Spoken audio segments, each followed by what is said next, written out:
Wel, hyfforddiant y dau diwrnod yma ydy cynllunio a dysgu a trefnu safle ein hunan yn Mro Ffestiniog i prosesu gwastraff food, busnes, ac o'n i'n eitha'r syni at faint o pobl yn really cyffroes, yn seinio mewn y dau diwrnod ac yn cael llwyth o'r passion am creu rhywbeth economi gylchol. Maen nhw'n gyd yn weld y posibiliadau mawr o rhywbeth yn eitha'r bach, really. To do this, I get to talk to people about transforming waste into soil, or compost, I should say. Soil is much more complicated structure, isn't it? Yeah. But it's the transformation that just makes me come alive.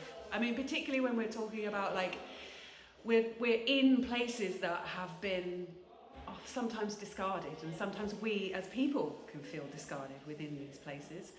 And so to come with something that feels as hopeful and full of potential as compost does, like taking something that looks like food waste, which frankly can look pretty grim and beyond repair, and taking something like that and turning it into something you can then grow food out of, that is immense. All of this stuff can be so massively daunting, because globally it's it's a huge thing, you know? Yeah. And we've gone so far the wrong way with everything. That's it. It can feel overwhelming that it's all on you or a project to come up with all the answers and solve all the things, and so it is daunting, isn't it? It's a big thing. Yeah, but then today I feel completely different. Okay. That talk that we had with what we've got, the people that we've got, that. We're already in the gardens, we've got the space, we've got the people, and I'm thinking about all the other people and how they tie in, mentioning Sarah and the schools, care homes, the Greu community, there's so many people that can make this work, and who it can help as well. I think it's that almost healing side of it as well. Ar y cwrs Compostio yma. Mae'r cwrs wedi bod yn hollol anhygoel. Dwi mor falch bod fi wedi dŵad. Dwi wedi dysgu gymaint am Compostio, a dio ddim yn peth boring, mae o'n peth cyffroes. Mae o'n peth creadigol hefyd, a hwyl. A mae hefyd yn rhywbeth, dwi wedi dysgu bod o'n rhywbeth sy'n gallu dod â cymunedau a pobl at ei gilydd, sydd yn mor bwysig, yn gwella prif. It's making science accessible to people is also really important. That's a juicy piece for me. Not to talk over or beyond. Find the bits that land well and that are relevant and actionable. Yeah. What else did I enjoy?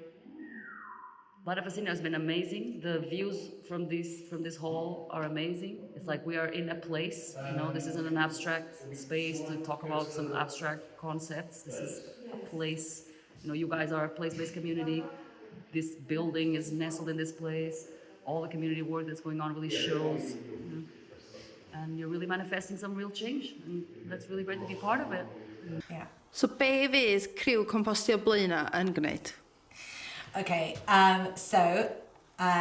mae criw Compostio Blaena mynd i wneud safle'n ein hunan yn eitha wahanol o'ch Machynlleth, obviously, achos da ni'n lle hollol wahanol i cymryd ei gwastraff bwyd o busnes Mro Ffestiniog, Bro Ffestiniog, cymryd bopeth yn y un lle a